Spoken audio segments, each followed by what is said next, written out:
দেখতে পাচ্ছ তোমরা সিদ্ধেশ্বরী মন্দিরের কাছে কালী মায়ের মূর্তি প্যান্ডেল কেমন বানাইছে দেখতে পাচ্ছ তোমরা।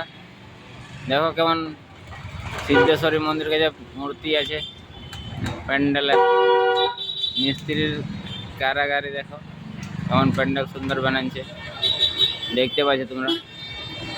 দেখো কেমন বাজারে ফুল ফুল লাগাইছে বাজারে বিক্রির জন্য দেখতে পাচ্ছ। হেভি ফুল দোকান বিকাছে, এক से এক ফুল বিকাছে দেখতে পাচ্ছ। চলো দেখাচ্ছি আমি তোমার।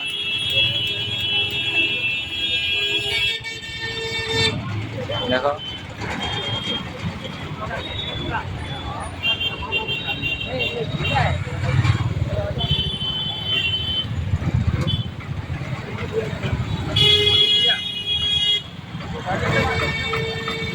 মায়ের মূর্তি যদি কমপ্লিট হয়েছে তো দেখাবো।